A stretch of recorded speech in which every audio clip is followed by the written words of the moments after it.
From nostalgic remakes to cutting-edge new sequels to whatever the heck this was, the Switch's 7th year was certainly one to remember. My name is GameGuy53, and with your permission, I'd like to take you on a field trip through Nintendo's 2023 first-party Switch releases. I played them all to find out which one's the best. Well, there is one that I didn't play, but we'll get to that. It all started on January 20th with the release of Fire Emblem Engage. Now, I haven't always been the biggest Fire Emblem fan. My familiarity with the series runs about as deep as the characters' appearances in Super Smash Bros. The only other one I've tried to play is Three Houses, which is the other Switch entry. But that didn't stop me from going into this game with an open mind. One thing that immediately stuck out to me as bad was the story. Every single time a cutscene came on, it took everything in me to not skip it, and there are a lot of cutscenes. The basic gist of it is that there's this really old dragon called the Fell Dragon who's back to cause some trouble, and our character is a divine dragon who just woke up from a 1,000-year slumber and lost his memory. His mom goes and dies, and then he wants to go protect the kingdom from the mean dragon. It's really not that deep from what I can surmise, and there aren't very many memorable characters to help keep you interested in the story's developments. The dialogue is always a little bit awkward, and this was all very disappointing to me because honestly the story was one of the stronger elements of Fire Emblem Three Houses. But luckily, this game is almost completely saved by its gameplay. The combat system, which per Fire Emblem tradition is the heart and soul of the experience, borders on being addicting. If you haven't played Fire Emblem, the simplest way to explain it is that it's basically a turn-based RPG, but rather than having your team stuck in place, you get to move them around a grid board every turn to set up different formations and take on different parts of the enemy forces. Basically, it's like if an RPG and a strategic board game had a kid. Because there are so many allies you meet throughout the game who all have different abilities and weapons, there are tons of ways to build out different team layouts and weapon combos, which really adds to the replayability of the game. All the characters that I know from Super Smash Bros. Are here as these emblem spirits that can aid your characters in battle through the new engage mechanic. I really don't understand the Fire Emblem story well enough to know why these guys are ghosts, but it makes for a really fun gameplay gimmick that only expands your potential battle strategies. Overall, even though the story was almost difficult to sit through at times, the gameplay carries this game enough for me to give it a solid B, making it a pretty good start to the year. The next release came on February 8th when we got Metroid Prime Remastered. I'm a GameCube kid. It was my first video game console growing up, and many of my fondest childhood memories revolve around that magical cube. I even still have most of my childhood game collection. So as you can imagine, Nintendo just casually shadow dropping a remake of one of the best GameCube games in the middle of its February Direct made me a very happy camper. I don't need to get too far into why Metroid Prime is a great game. Just from looking at gameplay footage, you can tell that Nintendo is showing off that they too can make epic first-person shooting adventures, and to their credit, they really can. This game is pretty damn good. While this remaster doesn't offer a lot of brand new content, the modernized touches are enough to make this game a must-buy for Metroid fans. They remade all the textures and elements to truly add a fresh visual feel. The environments feel on par with the best of what the Switch has to offer, and this is a game that originally came out in 2002. On top of that, this new version has an updated control scheme that controls like butter with the Switch Pro controller. In the old version, looking around the environments was a bit awkward as you had to hold down the R button to aim while walking. I honestly can't even explain it. It was just really counterintuitive. But this remaster revamps the controls so that they are in line with what you would expect from other AAA first-person shooter games. You walk around with the left stick, aim with the right stick, shoot with the right trigger, and all of your other tools are assigned to other buttons. As commonplace as that control scheme is in today's market, it truly does help this game feel as good as about any other major first-person shooter on the market. It's even priced at $40, which I would consider a steal, especially if you've never played the original. And the fact that all they had to do to modernize Metroid Prime was update the graphics and tweak the control scheme really speaks to how awesome of a game this was when it first came out. Alongside being a nostalgic trip back to my childhood, playing this was also an exciting preview of what could be on the horizon for Metroid Prime 4. For bringing one of the GameCube's best games into the modern era, Metroid Prime Remastered gets an A from me. On February 24th, we got another remake! That's two in the same month! With Metroid Prime and Kirby's Return to Dreamland Deluxe dropping back to back, the pattern of remakes for this year was already becoming clear. But that doesn't mean there is nothing to celebrate. This is a great remake of a fun Kirby game. Kirby's Return to Dreamland originally came out on the Nintendo Wii in 2011. It isn't necessarily Kirby's most notable adventure, but it is an awesome example of what a traditional 2D Kirby experience can and should be. The story is simple. This guy named Magalore crash lands in Kirby Kirby's world, and Kirby has to travel around to retrieve his ship parts so he can sail back to his home. There are some more twists and turns, but that's the gist of it. What matters more than the story, though, is the gameplay experience. From the charming atmospheres that each world offers, to the whimsical bosses and enemies we encounter, to the various power-ups we use to defeat them, all of the elements of a good 2D Kirby are here, and they're done pretty well. On top of honoring the original game, this remake does add new gameplay features that provide a little extra spice for the players who maybe have already played the original, like adding new power-ups, updating the art style to a more cel-shaded style, or even adding an entirely new multiplayer mode that you can play online with your friends. The most heavily marketed addition was the Magolor epilogue, which added additional story content after the main campaign that allows you to play as Magolor. This mode is a cool gimmick, but I wouldn't say it single-handedly turns the game into a must-buy for Kirby fans. It is, however, really nice to see Nintendo putting a little bit more attention to a remake by giving us all this additional content. This is all to say that the remake does go a little further than just porting over the original game, which is always appreciated. Overall, it's a great game and it fulfills the yearly Kirby quota. It gets a B+ from me. After Kirby came out, it was a little quiet for a few months until May 12th, when Tears of the Kingdom was released. The long-awaited sequel to Breath of the Wild, finally released after a 6-year-long wait, and man is it just so great. The game is so big that even after 7 months, I can still flip it on and find something new to mess around with every single time. The sheer size of the game partially explains its hefty $70 price tag, a price that makes it the only first-party Switch game on the market to be priced the same as PS5 and Xbox games. If you're the kind of person whose gag reflex kicks in when you see that $70 price tag, rest assured that the amount of time you could spend in this game far exceeds the amount of time you could spend in one of Nintendo's other $60 releases. Even though it builds on Breath of the Wild's open world system, Tears of the Kingdom also takes some pages from the traditional Zelda book by re-implementing temples. The main quest has you traversing through the open world of Hyrule and completing the Fire Temple, Water Temple, Lightning Temple, Wind Temple, and Spirit Temple, all so you can team up with the 5 sages and defeat Ganondorf and save Princess Zelda. The story is, of course, much more nuanced than that, but you can see that Nintendo tried to merge their original Zelda formula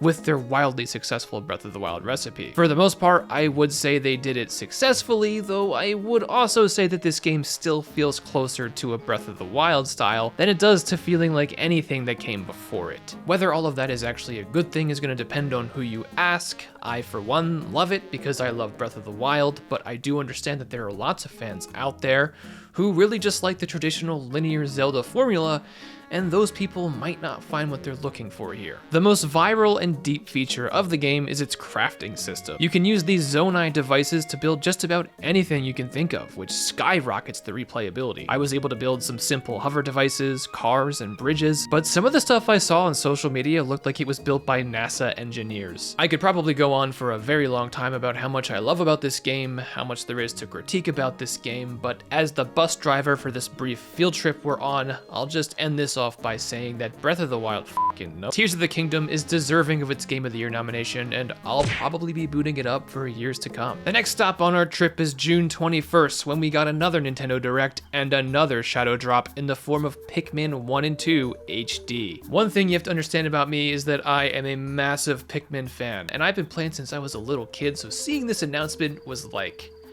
it was amazing. I mean, it was fantastic. This continues the trend of GameCube re-releases coming to the Switch, and this was the perfect way to introduce new fans to the series exactly 1 month ahead of the release of the more anticipated Pikmin 4. For those of you who may not know, Pikmin 1 features Captain Olimar, whose spaceship crash lands on a strange Earth-like planet, and we only have 30 days to rebuild the ship before the oxygen supply runs out. Nintendo must have hired Elon Musk or something this year, because all their games involve blowing up spaceships. To collect the ship parts and defeat enemies, we employ the help of the Pikmin who live on the planet. Pretty straightforward concept and really addicting gameplay style, as we get to command an army of up to 100 Pikmin, and just look at these guys, they're so cool. I gotta say, after revisiting this game for the first time in several years, I was surprised at how well this first game holds up. Even in 2023, I found myself more engrossed in this game than I have with a lot of other more modern titles. Having Pikmin 2 as part of this same bundle is really just the icing on the cake. This sequel took everything from the first game and improved upon it. This time, instead of ship parts, we have our Pikmin help us collect treasures to pay off our company's massive debt.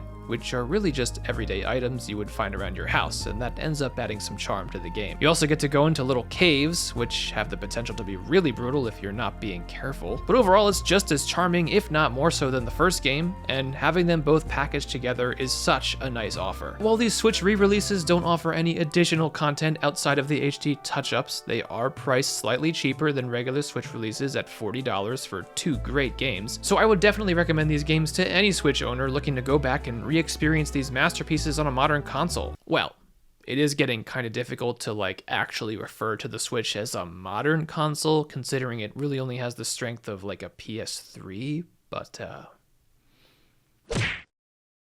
On June 30th, perhaps the greatest game of the year was released, with everybody one to Switch. The Game Awards absolutely snubbed this one. This game has literally everything you could possibly want in a prestige video game. An addicting set of minigames to play with your closest friends and family. A trivia mode with some of the most mind-bending questions I've read. A bingo mode, and a guy in a horse mask named Horace. I can't figure out why my friends are never free when I invite them over to play this game. It's a great game. I have so much fun with it, and I've gotten really good at hide the Joy-Con. Joy-Con hide and seek. Hide the Joy-Con somewhere in the room, and the other team's goal is to find it. The key to finding the Joy-Con is this. It'll vibrate when you press buttons on the other Joy-Con. I've been looking all over the f***ing house. Is this supposed to be a game? Which... No. Come on, Joy-Con, where are you at, Joy-Con? Oh! Game guy, you son of a...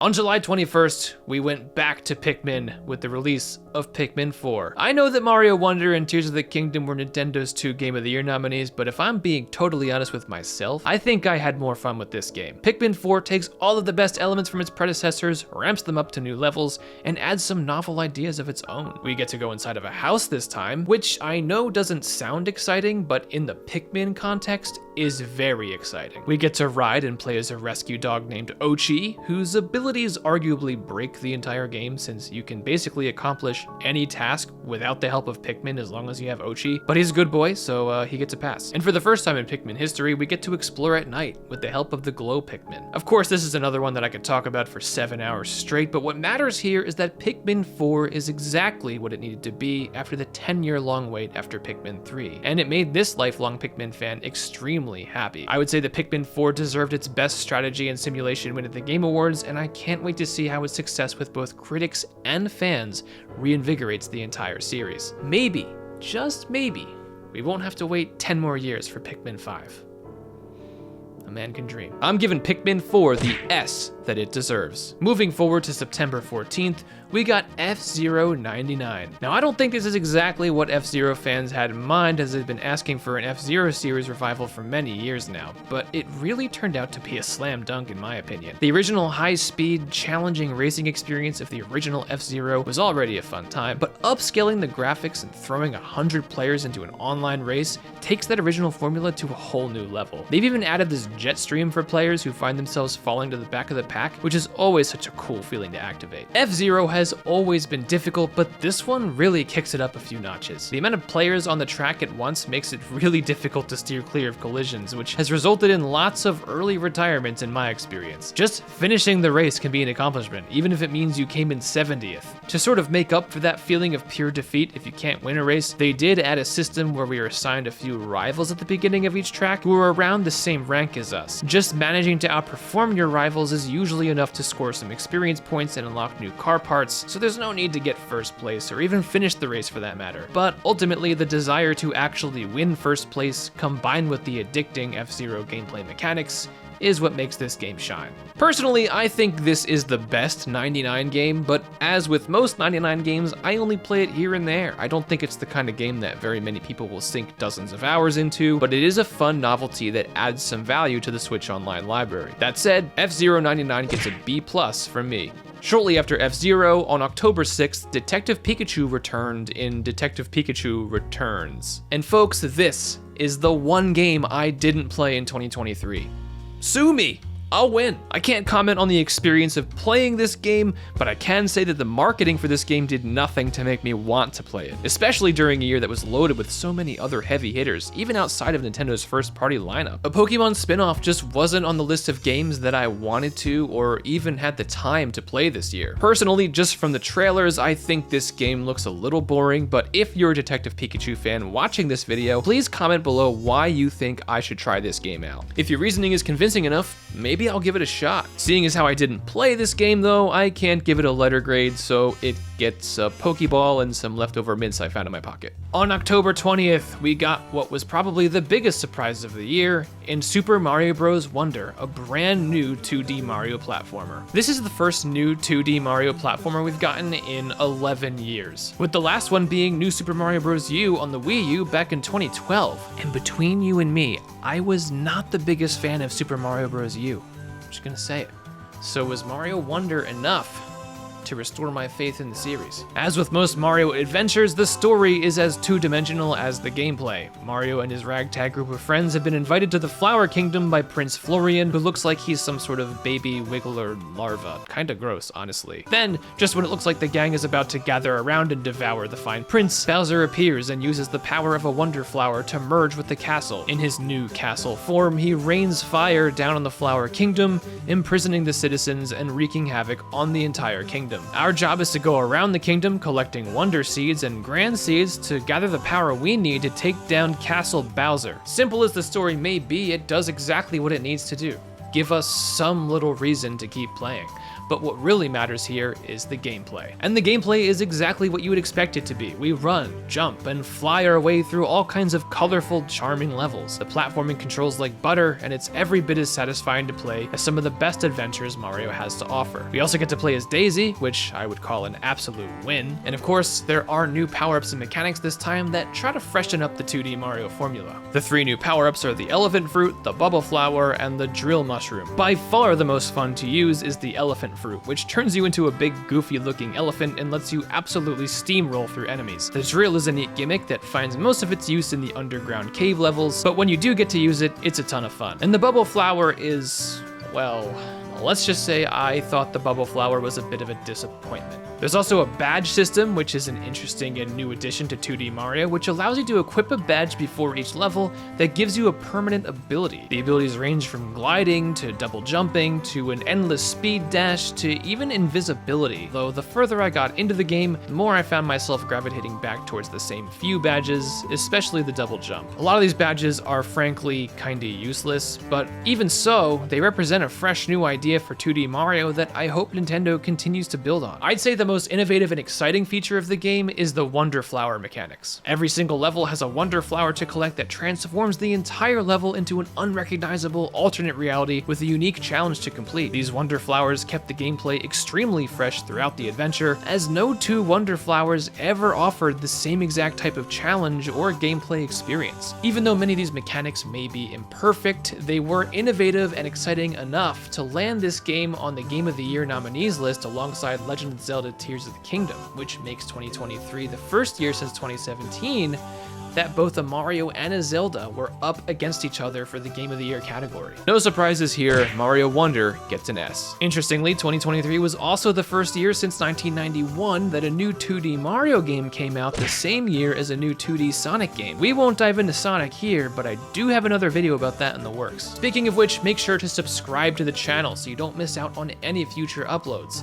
I mean, if you've made it this far into the video, you may as well, right? I mean, you've found something about this at least somewhat interesting. On November 3rd, we were blessed with the arrival of WarioWare Move It. With this being the second Nintendo Switch WarioWare title, and with the additional option of playing the Game Boy Advance WarioWare through Switch Online, there are quite a few ways to play WarioWare on the Switch now. This iteration of WarioWare rounds out the Switch's offerings quite nicely. While 2021's WarioWare Get It Together is played exclusively with button controls that you can use in handheld mode, WarioWare Move It is played exclusively with motion controls. As you might expect, this game does follow the traditional WarioWare microgames formula, where you're given short successive tasks with vague descriptions that you must complete within a few seconds to move on. As for the motion controls, every set of microgames will give you a few starting poses, and each microgame within the set will require you to do something a little different with those poses. For example, in the sky stretch pose, you might have to pick a nose or block a volleyball. In the big cheese pose, you might have to curtsy or waddle like a penguin. And in the choo-choo pose, you might have to chop vegetables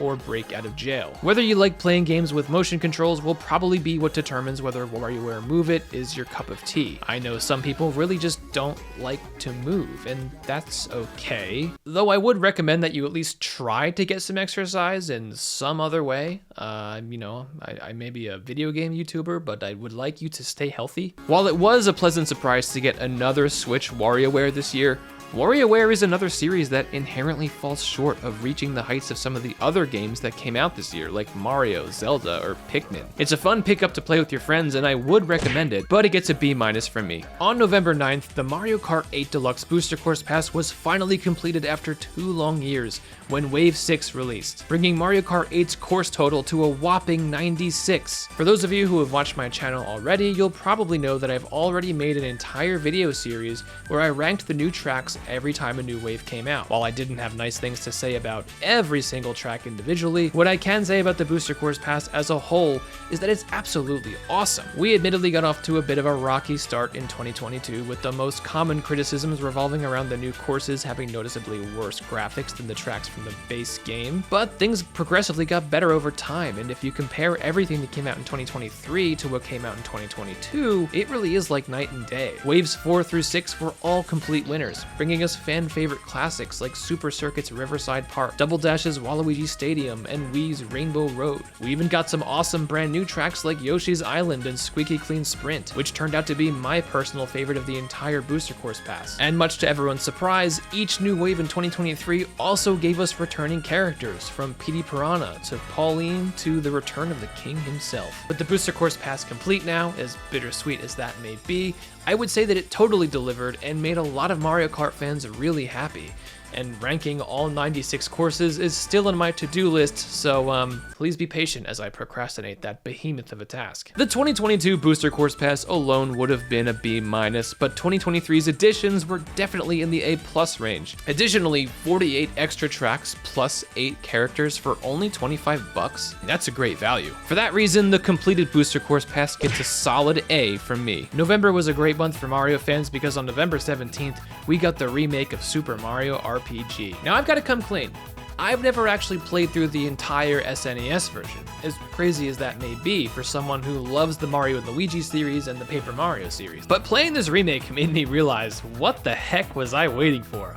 I guess the answer is this remake, because I got so hooked that I beat it in like less than 3 days, which is fast for me. I'm a busy guy. The story is extremely simple for an RPG. A group called the Smithy Gang has destroyed Star Road and taken over Bowser's castle, threatening to take over the entire Mushroom Kingdom. In order to defeat them, we have to go team up with Bowser, Peach, Mallow, and Geno to go around collecting star pieces to restore the power of Star Road and take down the big bad guys. Along the way, in true RPG form, we meet many unique characters, fight in lots of fun turn-based battles, and read plenty of witty dialogue that makes the game an absolute charm from start to finish. The art style is reminiscent of the original, yet modernized. Most of the dialogue remains unchanged, even this Toad Bazooka line for some reason, and the game offers no additional story elements or battles. The most notable and only real addition to this game is the triple attack system. In battle, you have to fill up this special gauge in the bottom left corner that, once filled, allows you to unleash a triple special attack. These attacks all have really cool cutscenes and are all extremely powerful. Outside of that, it's the same old game with updated graphics, and while some people might have wanted a little more out of the remake, I think this is all it needed to be to shine. Super Mario RPG earns an A+ from me. If you average out all the grades I gave out, Nintendo's 2023 comes out to an A+, just shy of an S. Overall, that's pretty great for a console that's on its way out. And I think this all goes to show that even on a 7-year-old console without the fanciest, most up-to-date hardware, Nintendo is still capable of finding ways to distinguish itself from the crowd. And after playing all these games, which one is my favorite? Well, I would say that is a tie between Pikmin 4 and Everybody 1-2 Switch. Just don't understand. Where Where'd you go? Gotta find you. Gotta find you. Oh. Oh. Game guy, you son of a bitch.